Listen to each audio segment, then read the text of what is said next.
Select D K Shivakumar ಏನು ಯೋಚನೆ ಮಾಡಿ ಪರಿಶಿಷ್ಟ ಪಂಗಡದ ಶಾಸಕರನ್ನ ಸಚಿವರನ್ನಾಗಿ ಮಾಡ್ಬೇಕಂತಕ್ಕಂತ ದೃಷ್ಟಿಕೋನ ಇಟ್ಕೊಂಡು ಕ್ಯಾಬಿನೆಟ್ ಅನ್ನು ಏನ್ ರಚನೆ ಮಾಡಿದ್ದಾರೆ. ಈ ಒಂದು ಕ್ಯಾಬಿನೆಟ್ ಅಲ್ಲಿ ಒತ್ತಕ ಬಿ ನಾಗೇಂದ್ರ ಅವ್ರನ್ನ ಏನಪ್ಪಾ ಅಂತಂದ್ರೆ ಸಚಿವರನ್ನಾಗಿ ಅವ್ರು ನೇಮಕ ಮಾಡಿದ್ದಾರೆ ಅಂತ ಹೇಳಿ ನಾನೊಂದು ಪ್ರಶ್ನೆ ಕೇಳ್ತಾ ಇದ್ದೀನಿ ಮಾನ್ಯ ಮುಖ್ಯಮಂತ್ರಿಗಳೇ. ಇಡೀ ಪರಿಶಿಷ್ಟ ಪಂಗಡ ವರ್ಗದಲ್ಲಿ ಬಿ ನಾಗೇಂದ್ರನ್ ಬಿಟ್ರೆ ಬೇರೆ ಯಾರು ಪರಿಶಿಷ್ಟ ಪಂಗಡ ವ್ಯಕ್ತಿಗಳಿಗೆ ಯಾರು ಕಣ್ಣಿಗೆ ಸಿಗ್ಲಿಲ್ವಾ? ಈಗಾಗಲೇ ಅವ್ರ ಮೇಲೆ ಆರೋಪ ಸಾಬೀತಾಗಿದೆ. ವಾಲ್ಮೀಕಿ ಹಗರಣದಲ್ಲಿ ಏನಪ್ಪಾ ಅಂತಂದ್ರೆ ಭ್ರಷ್ಟಾಚಾರ ಆಗಿದ್ದಾರೆ. ಇಡಿ ಅವ್ರನ್ನ ಬಂಧಿಸಿದೆ. ಅವ್ರಿಗೆ ಮನ್ಮನ್ ಏನಪ್ಪಾ ಅಂತಂದ್ರೆ ಜಾಮೀನ್ ಅವ್ರಿಗೆ ಏನಪ್ಪಾ ಅಂತಂದ್ರೆ ಮಂಜೂರಾತಿ ಕೊಟ್ಟಿದೆ. ಅದೇನಪ್ಪಾ ಅಂದ್ರೆ ದೇಶ ಬಿಟ್ಟು ಹೋಗಂಗಿಲ್ಲ ಅಂತಕ್ಕಂಥದ್ರೆ ಏನಪ್ಪಾ ಅಂತಂದ್ರೆ ಆಗಿದೆ. ಇಂಥ ಸಂದರ್ಭದಲ್ಲಿ ಸರ್ಕಾರದ ಇಮೇಜ್ ಅನ್ನು ಹೆಚ್ಚು ಮಾಡ್ಬೇಕಂತಕ್ಕಂಥ ಏನು ದೃಷ್ಟಿಕೋನ ಇದೆಯಲ್ಲ ಮಾನ್ಯ ಮುಖ್ಯಮಂತ್ರಿಗಳೇ, ಇವತ್ತು ಭ್ರಷ್ಟಾಚಾರದ ಆರೋಪದಲ್ಲಿ ಇರ್ತಕ್ಕಂಥ ಬಿ ನಾಗೇಂದ್ರನ್ ಏನಪ್ಪಾ ಅಂತಂದ್ರೆ ನೀವು ಮತ್ತೆ ಸಚಿವ ಸಂಪುಟಕ್ಕೆ ಸೇರಿಸ್ಕೊಂಡು ಏನಪ್ಪಾ ಅಂತಂದ್ರೆ ಇಡೀ ಏನಪ್ಪಾ ಅಂದ್ರೆ ಸಂಪುಟಕ್ಕೆ ಇಡೀ ಸರ್ಕಾರಕ್ಕೆ ಏನಪ್ಪಾ ಅಂದ್ರೆ ಇಡೀ ರಾಜ್ಯದಲ್ಲಿ ಇರ್ತಕ್ಕಂಥ ಜನಕ್ಕೆ ನೀವು ದೊಡ್ಡ ರೀತಿಯ ಅನ್ಯಾಯ ಮಾಡ್ತೀರಿ ಅಂತಕ್ಕಂಥದ್ದನ್ನ ಈ ಸಂದರ್ಭದಲ್ಲಿ ಹೇಳಿಕ್ಕೆ ಇಚ್ಛೆ ಪಡ್ತಾ ಇದ್ದೀವಿ. ವಿಶೇಷವಾಗಿ ಪರಿಶಿಷ್ಟ ಪಂಗಡದ ಜನಕ್ಕೆ ಏನಪ್ಪಾ ಅಂದ್ರೆ ನೀವು ಅನ್ಯಾಯ ಮಾಡ್ತಾ ಇದ್ರಿ. ಯಾಕಂದ್ರೆ ಭ್ರಷ್ಟಾಚಾರದ ಇರ್ತಕ್ಕಂಥ ಯಾರು ಪರಿಶಿಷ್ಟ ಪಂಗಡದ ಜನ ಇದ್ದಾರೆ ಅವರ ಕಲ್ಯಾಣಕ್ಕಾಗಿ ಮೀಸಲಿಟ್ಟಂತ ಹಣವನ್ನ ಏನಪ್ಪಾ ಅಂತಂದ್ರೆ ಇವತ್ತು ದುರುಪಯೋಗ ಮಾಡ್ತಕ್ಕಂಥ ಒಬ್ಬ ಸಚಿವರನ್ನ ನೀವು ಮತ್ತೆ ಸಚಿವ ಸಂಪುಟಕ್ಕೆ ಸೇರಿಸುವುದರ ಮೂಲಕ ಇಡೀ ಪರಿಶಿಷ್ಟ ಪಂಗಡದ ಜನಕ್ಕೆ ಏನಪ್ಪಾ ಅಂದ್ರೆ ನೀವು ಅನ್ಯಾಯ ಮಾಡ್ತೀರಿ ಅಂತಕ್ಕಂಥ ಈ ಸಂದರ್ಭದಲ್ಲಿ ಹೇಳಿಕ್ಕೆ ಇಚ್ಛೆ ಪಡ್ತಾ ಇದ್ದೀವಿ. ಯಾಕಂದ್ರೆ ಈ ರೀತಿ ಇರ್ತಕ್ಕಂಥ ಸಂದರ್ಭದಲ್ಲಿ ನಾವು ಪರಿಶಿಷ್ಟ ಪಂಗಡದಲ್ಲಿ ಇರ್ತಕ್ಕಂಥ ಸಾಕಷ್ಟು ಜನ ಇದ್ದಾರೆ. ಅನೇಕ ಜನ ಮಹಿಳೆ ಇದ್ದಾರೆ. ಅನ್ನಪೂರ್ಣ ತುಕಾರಾಮ್ ಇದ್ದಾರೆ ಸಂಡೂರಿನಲ್ಲಿ. ಅದೇ ಭಾಗದಲ್ಲಿ ಇರ್ತಕ್ಕಂಥ ಒಬ್ಬ ಮಹಿಳೆ ಇದ್ದಾರೆ. ನೀವು ಆ ಭಾಗಕ್ಕೆ ಏನಪ್ಪಾ ಮಹಿಳೆಯರಿಗೆ ಅವಕಾಶ ಕೊಡೋದ್ ಮೂಲಕ ಇಡೀ ಸಂಪುಟದಲ್ಲಿ ಒಬ್ಬ ಮಹಿಳೆಗೆ ಅವಕಾಶ ಕೊಡ್ಬೋದಿತ್ತು. ಅಂದ್ರೆ ನಿಮ್ಗೆ ಏನಂತಂದ್ರೆ ಇಡೀ ಹೈಕಮಾಂಡ್ ಆಗಿರ್ಬೋದು, ಯಾರು ಪಕ್ಷಕ್ಕೋಸ್ಕರ ಹಣವನ್ನ ಕೊಟ್ಟಿದ್ದಾರೋ, ಪಕ್ಷಕ್ಕೋಸ್ಕರ ಯಾರು ಮಾಡಿದಾರೋ ಅವನ್ನ ರಕ್ಷಣೆ ಮಾಡೋಕೋಸ್ಕರ ಏನಪ್ಪಾ ಅಂತಂದ್ರೆ ಇವತ್ತು ತರಾತುರಿ ಏನಪ್ಪಾ ಅಂತಂದ್ರೆ ಅವರನ್ನ ಮುಖ್ಯಮಂತ್ರಿ ಏನಪ್ಪಾ ಅಂತಂದ್ರೆ ಇವತ್ತು ಕ್ಯಾಬಿನೆಟ್ ಅಲ್ಲಿ ಸೇರ್ತಕ್ಕಂಥ ಕೆಲಸವನ್ನು ಮಾಡಿದಾರಲ್ಲ, ನಿಜಕ್ಕೆ ಏನಪ್ಪಾ ಅಂತಂದ್ರೆ ಇದು ಅಕ್ಷಮ ಅಪರಾಧ ಈ ಸರ್ಕಾರದಲ್ಲಿ ಇರ್ತಕ್ಕಂಥದನ್ನ.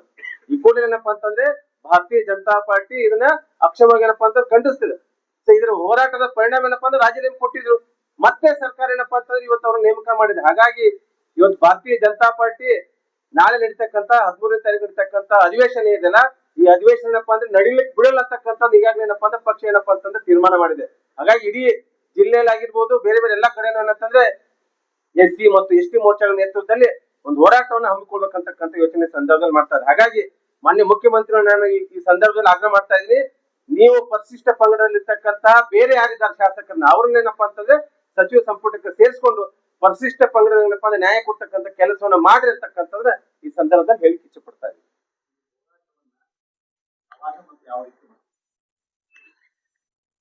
ಈಗಾಗಲೇ ಈ ಒಂದು ಹೋರಾಟದ ಸಂಬಂಧಪಟ್ಟಾಗೆ ಪಕ್ಷ ಏನಪ್ಪಾ ಅಂತಂದ್ರೆ ತೀರ್ಮಾನ ತೆಗೆದು ಯಾವುದೇ ಕಾರಣಕ್ಕೂ ಸದನವನ್ನ ನಾವು ನಡಿಲಿಕ್ಕೆ ಬಿಡಲ್ಲ ಅಂತಕ್ಕಂಥದ್ರ ನಮ್ಮ ರಾಜ್ಯಾಧ್ಯಕ್ಷ ಏನಪ್ಪಾ ಅಂತಂದ್ರೆ ಈಗಾಗಲೇ ಏನಪ್ಪಾ ಅಂತಂದ್ರೆ ಪಕ್ಷದ ಶಾಸಕರ ಮಧ್ಯೆ ಏನಪ್ಪಾ ಚರ್ಚೆ ಆಗಿದೆ.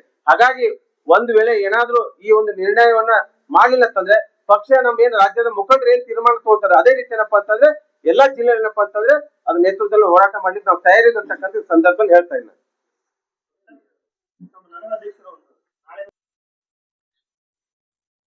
ನಾವೊಂದು ಸರ್ಕಾರ ರಚನೆ ಆದ್ರೆ ಒಂದು ಜನರ ವಿಶ್ವಾಸ ಇರ್ತಿತ್ತು.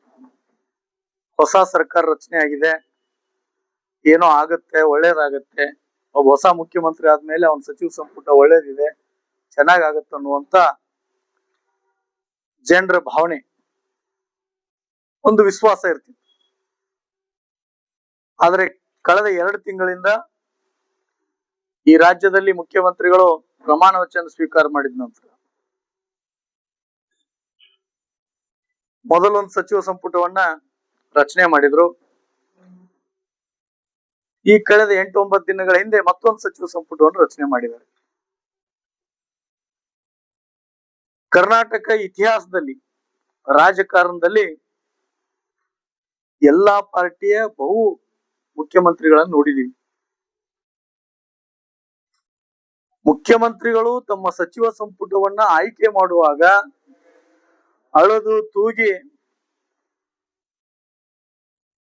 ಯಾರನ್ನ ಆಯ್ಕೆ ಮಾಡ್ಕೋಬೇಕು,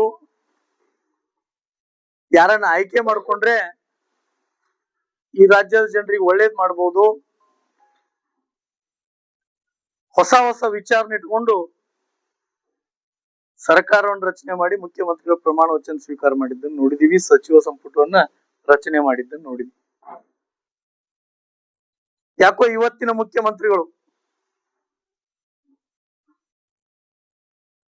ಅವರ ಸಚಿವ ಸಂಪುಟದಲ್ಲಿ ಹಿಂದೆ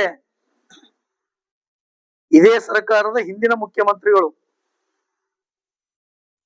ಪರಿಶಿಷ್ಟ ಪಂಗಡದ ಇಲಾಖೆಯಲ್ಲಿ 187 ಕೋಟಿ ಹಗರಣನು ಯಾವ ರೀತಿ ಅದು ತೆಲಂಗಾಣದ ಚುನಾವಣೆಗೋಸ್ಕರ ಅಲ್ಲಿರ್ತಕ್ಕಂಥ ಜ್ಯುವೆಲರಿ ಶಾಪ್ಗಳು, ಅಲ್ಲಿರ್ತಕ್ಕಂಥ ಪೆಟ್ರೋಲ್ ಪಂಪಿನ ಓನರ್ಗಳಿಗೆ ಸರ್ಕಾರದ ಹಣವನ್ನ ವರ್ಗಾವಣೆ ಮಾಡಿ ಭ್ರಷ್ಟಾಚಾರ ನಡೆಸಿ ಅಲ್ಲಿ ಸರ್ಕಾರ ತರುವುದರಲ್ಲಿ ಕರ್ನಾಟಕದ ಹಣವನ್ನ ಬಳಕೆ ಮಾಡಿದ್ದು ಜಗಜ್ಜಾಹಿರ.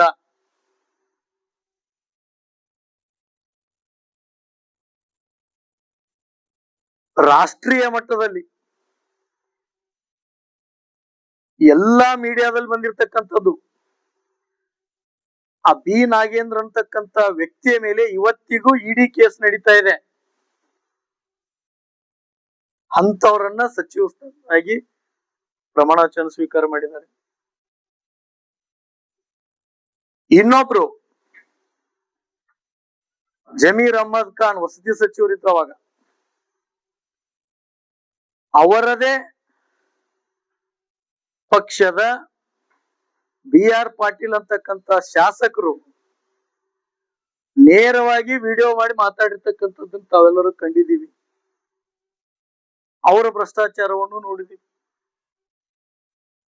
ಇನ್ನೋರ್ವರು ರಾಷ್ಟ್ರೀಯ ಮಟ್ಟದಲ್ಲಿ ಈಗ ಇರ್ತಕ್ಕಂಥ ನರೇಂದ್ರ ಮೋದಿ ಅವರಿಗೆ ಬಿಜೆಪಿಗೆ ಬೈದ್ರೆ ನನಗೆ ಸಚಿವ ಸ್ಥಾನ ಕೊಡ್ತಾರಂತೇಳಿ ವಿಚಾರವನ್ನಿಟ್ಟುಕೊಂಡು ಪ್ರತಿದಿನ ಮೀಡಿಯಾ ಮುಂದೆ ಬಂದು ಇಲ್ಲ ಸಲ್ಲದ ಆರೋಪಗಳನ್ನು ಮಾಡತಕ್ಕಂತ ಕಾರ್ಮಿಕ ಇಲಾಖೆ ಸಂತೋಷ್ ಲಾಡ್, ಕಾರ್ಮಿಕ ಇಲಾಖೆಯಲ್ಲಿ ಏನ್ ಭ್ರಷ್ಟಾಚಾರ ನಡೆದಿದೆ ಅನ್ನೋದನ್ನ ಎಲ್ಲ ಜನ ಜಾಹಿರಾಗಿದೆ, ಎಲ್ಲಾ ಜನರಿಗೆ ಗೊತ್ತಿರ್ತಕ್ಕಂಥ.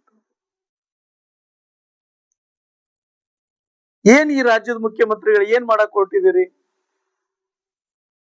ಸಚಿವ ಸಂಪುಟದಲ್ಲಿ ಸಚಿವ ಸ್ಥಾನ ತೋಳೋದಕ್ಕೆ ಹಿಂದಿನ ನಿಮ್ಮ ಸರ್ಕಾರದಲ್ಲಿ ಯಾರು ಹೆಚ್ಚು ಭ್ರಷ್ಟಾಚಾರ ಮಾಡಿ ಹಣವನ್ನು ಗಳಿಸಿದಾರೋ ಆ ಹಣವನ್ನ ಕೇಂದ್ರದ ನಿಮ್ಮ ಹೈಕಮಾಂಡಿಗೆ ಕೊಡೋದ್ರ ಮುಖಾಂತರ, ಕಾಂಗ್ರೆಸ್ಸಿನ ಹೈಕಮಾಂಡಿಗೆ ಕೊಡೋದ್ರ ಮುಖಾಂತರ ಸಚಿವ ಸ್ಥಾನವನ್ನು ಗಿಟ್ಟಿಸ್ಕೊಂಡಿದಾರ.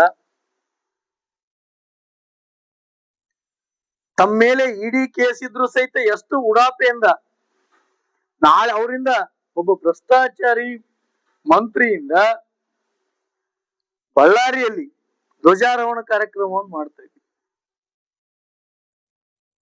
ರಾಹುಲ್ ಗಾಂಧಿ ಅವರೇ, ನಿಮ್ ಕೈಯಲ್ಲಿ ಸಂವಿಧಾನವನ್ನು ಹಿಡ್ಕೊಂಡು ತಿರುಗಾಡ್ತಾ ಇದ್ದೀರಾ. ಬಾಬಾ ಸಾಹೇಬ್ ಅಂಬೇಡ್ಕರ್ ಅವರಿಗೆ ನಾವು ಗೌರವ ಕೊಡ್ತೀವಿ ಅಂತ ಹೇಳ್ತಾ ಇದ್ದೀರಾ. ಬಾಬಾ ಸಾಹೇಬ್ ಅಂಬೇಡ್ಕರ್ ಅವರು ಕೊಟ್ಟಿರ್ತಕ್ಕಂತ ಸಂವಿಧಾನದ ಅಡಿಯಲ್ಲಿ ನಡೀತಕ್ಕಂತ ಸರ್ಕಾರದ ಸಚಿವರು 187 ಕೋಟಿ ಹಗರಣದಲ್ಲಿ ಭಾಗಿಯಾಗಿರ್ತಕ್ಕಂಥ ವ್ಯಕ್ತಿ, ಅವ್ರನ್ನ ಸಚಿವ ಸಂಪುಟದಲ್ಲಿ ಸೇರಿಸ್ಕೊಳಕ್ ನಿಮ್ಗೆ ಗೊತ್ತಾಗ್ಲಿಲ್ವಾ?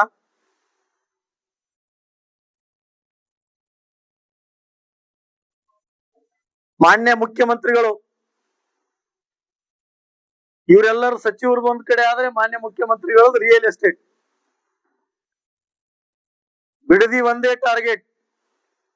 ರಾಜ್ಯದಲ್ಲಿ ಬರ ಇದೆ, ಅದರ ಕಡೆ ಗಮನ ಹರಿಸ್ತಾ ಇಲ್ಲ. ರಾಜ್ಯದಲ್ಲಿ ಶಿಕ್ಷಣ ಕುಂಠಿತವಾಗ್ತಾ ಇದೆ, ಅದರ ಕಡೆ ಯಾವುದೇ ಗಮನವಿಲ್ಲ. ರಾಜ್ಯದಲ್ಲಿ ಇರ್ತಕ್ಕಂತ ಪ್ರತಿಯೊಬ್ಬ ಜನರ ವ್ಯವಸ್ಥೆ ಅಸ್ತವ್ಯಸ್ತತೆ ಆಗ್ತಾ ಇದೆ ಇವತ್ತು, ಜೀವನ ನಿರ್ವಹಣೆ, ಅದರ ಕಡೆ ಯಾವುದೇ ವಿಚಾರ ನೀಡದೇನೆ ಬಿಡದಿ ಬಗ್ಗೆ ಫೋಕಸ್. ಏನ್ ರಿಯಲ್ ಎಸ್ಟೇಟ್ ಸರ್ಕಾರನ ಇದು? ಭಾರತೀಯ ಜನತಾ ಪಾರ್ಟಿ ವಿಜಯಪುರ ಜಿಲ್ಲೆಯಿಂದ ಮಿತ್ರರನ್ನ ಇನ್ನೊಮ್ಮೆ ಸ್ವಾಗತಿಸುತ್ತಾ, ಎಲ್ಲ ಪತ್ರಿಕಾ ಗೋಷ್ಠಿಯಲ್ಲಿ ಉಪಸ್ಥಿತರಿರ್ತಕ್ಕಂಥ ಎಲ್ಲ ನಮ್ಮ ಪಕ್ಷದ ಮುಖಂಡರೆ, ಏನು 2023ರಲ್ಲಿ ಈ ರಾಜ್ಯದಲ್ಲಿ ಏನು ಕಾಂಗ್ರೆಸ್ ಸರ್ಕಾರ ಅಧಿಕಾರಕ್ಕೆ ಬಂದ ಮೇಲೆ ನಿರಂತರವಾಗಿ ಪರಿಶಿಷ್ಟ ಜಾತಿ ಮತ್ತು ಪರಿಶಿಷ್ಟ ಪಂಗಡ ಹಿಂದುಳಿದ ಸಮುದಾಯಗಳ ಮೇಲೆ ನಿರಂತರ ಏನು ಇವರು ಅನ್ಯಾಯ ಮಾಡುತ್ತಾ ಬಂದಿದ್ದಾರೆ. ಉದಾಹರಣೆಗಂದ್ರೆ 2024, 25, 23, 24ರಲ್ಲಿ SCP, TSP ಯೋಜನೆಯ ಸುಮಾರು 41,000 ಅಧಿಕ ಹಣವನ್ನು ಇವರು ಬೇರೆ ಯೋಜನೆಗೆ ಡೈವರ್ಟ್ ಮಾಡಿದ್ದು ಆಗಿರ್ಬೋದು. ಮತ್ತು 2024-25ರಲ್ಲಿ ಏನು ಅಣ್ಣವ್ರು ಹೇಳಿದಾಗೆ ವಾಲ್ಮೀಕಿ ನಿಗಮದಲ್ಲಿ 187 ಕೋಟಿಯಷ್ಟು ಅನುದಾನವನ್ನ ಭ್ರಷ್ಟಾಚಾರ ಮಾಡಿರ್ತಕ್ಕಂಥ ಏನು ಮಂತ್ರಿ ನಾಗೇಂದ್ರ ನೋಂತವರನ್ನ ಅವತ್ತಿನ ದಿನ ಭಾರತೀಯ ಜನತಾ ಪಕ್ಷದ ಹೋರಾಟ ಮಾಡಿದ ಒಂದು ಇದ್ರ ಸಲುವಾಗಿ ಅವರನ್ನ ಸಚಿವ ಸಂಪುಟದಿಂದ ಕೈ ಬಿಟ್ರು. ಆದ್ರೆ ಈಗ ಮತ್ತೆ ಆ ನಾಗೇಂದ್ರನವರನ್ನ ಏನು ಸಚಿವ ಸಂಪುಟಕ್ಕೆ ತಗೊಂಡಿದ್ದಾರೆ, ಆ ವಿಷಯದ ಕುರಿತು ಇವತ್ತು ಪತ್ರಿಕಾಗೋಷ್ಠಿಯನ್ನ ವಿವರವಾಗಿ ನಮ್ಮ ವಿವೇಕಣ್ಣವ್ರು ಹೇಳಿದ್ದಾರೆ.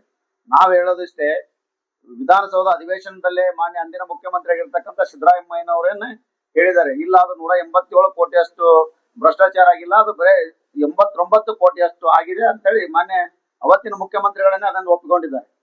ಅವತ್ತಿನ ಮುಖ್ಯಮಂತ್ರಿಗಳು ಒಪ್ಪಿಕೊಂಡಿದ್ರು ಸಹಿತ ಇವತ್ತಿನ ದಿನ ಮತ್ತೆ ನಾಗೇಂದ್ರ ಅವರನ್ನ ನೀವು ಸಂಪುಟಕ್ಕೆ ಸೇರಿಸ್ಕೊಂಡಿದ್ದೀರಿ ಅಂದ್ರೆ ನಾವು ಹೇಳಕ್ ಇಚ್ಛೆ ಪಡ್ತೀವಿ, ನಮ್ಮೆಲ್ಲ ರಾಜ್ಯದ ಜನರಿಗೆ ಇದನ್ನ ಏನ್ ಸಂಶಯ ಬರ್ತದಪ್ಪ ಅಂದ್ರೆ ಆ ಒಂದು ಭ್ರಷ್ಟಾಚಾರದಲ್ಲಿ ಸಂಪೂರ್ಣ ಅಂದಿನ ಮುಖ್ಯಮಂತ್ರಿಗಳು, ಅಂದಿನ ಉಪಮುಖ್ಯಮಂತ್ರಿ, ಇಂದಿನ ಮುಖ್ಯಮಂತ್ರಿಗಳು ಒಳಗೊಂಡಂತೆ ಇಡೀ ಸರ್ಕಾರ ಇವತ್ತಿನ ಆ ಹಗರಣದಲ್ಲಿ ಭಾಗಿಯಾಗಿದೆ. ಇನ್ನು ನಾಗೇಂದ್ರಗೆ ಏನಾದ್ರೂ ಸಂಪುಟದಲ್ಲಿ ನೀವು ತೊಗದೇ ಹೋಗಿದ್ರೆ ಅವ ಇಡೀ ನೀವು ಮಾಡಿರ್ತಕ್ಕಂಥ ಎಲ್ಲಾ ವಿಚಾರಗಳನ್ನ ಸಮಾಜಕ್ಕೆ ಹೇಳತ್ತಂತೇಳಿ ನಾಗೇಂದ್ರ ಅವರು ಬ್ಲಾಕ್ ಮೇಲ್ ಮಾಡಿದ ಪರಿಣಾಮವಾಗಿ ನೀವು ನಾಗೇಂದ್ರ ಅವರನ್ನ ಮತ್ತೆ ಸಂಪುಟಕ್ಕೆ ಸೇರಿಸ್ಕೊಂಡಿದ್ದೀರಿ. ಹೀಗಾಗಿ ಇದು ಏನ ವ್ಯವಸ್ಥೆ ಅದಲ್ಲ, ಎಲ್ಲದಕ್ಕೂ ಇಡೀ ಸರ್ಕಾರ ಹೊಣೆ ಅದ. ಹೀಗಾಗಿ ಮಾನ್ಯ ಹಿಂದಿನ ಮುಖ್ಯಮಂತ್ರಿ ಆಗಿರ್ತಕ್ಕಂಥ ಸಿದ್ದರಾಮಯ್ಯನವರನ್ನೇ ಇದನ್ನು ಒಪ್ಪಿಕೊಂಡಿರೋದ್ರಿಂದ ಮಾನ್ಯ ನಾಗೇಂದ್ರ ಅವ್ರು ಏನಿದಾರ ಅವರನ್ನ ಕೈ ಬಿಡಬೇಕು. ಸಂಪುಟದಿಂದ ಒಂದು ವೇಳೆ ಅವರನ್ನ ಕೈ ಬಿಡದೆ ಹೋಗಿದ್ದಲ್ಲಿ ಈಗ ಅಣ್ಣವ್ರು ಹೇಳೋದ ಪ್ರಕಾರ ಇಡೀ ಭಾರತೀಯ ಜನತಾ ಪಾರ್ಟಿ, ನಮ್ಮ ರಾಜ್ಯಾಧ್ಯಕ್ಷ ವಿಜೇಂದ್ರ ಅವರಾಗಿರ್ಬೋದು, ಎಸ್.ಟಿ ಮೋರ್ಚಾ ರಾಜ್ಯಾಧ್ಯಕ್ಷ ಬಂಗಾರ ಹನುಮಂತ ಅವರ ಒಂದು ಆದೇಶದ ಮೇರೆಗೆ ನೇತೃತ್ವದಲ್ಲಿ ಇಡೀ ರಾಜ್ಯಾದ್ಯಂತ ನಮ್ಮ ವಿಜಯಪುರ ಜಿಲ್ಲೆಯು ಸಹಿತ SC ST ಮತ್ತು OBC ಸಮುದಾಯವನ್ನ ಕೂಡಿ ಅವರ ರಾಜೀನಾಮೆ ಕೊಡುವವರೆಗೂ ನಾವು ಉಗ್ರವಾದ ಹೋರಾಟ ಮಾಡ್ತೀವಿ. ಒಂದು ವೇಳೆ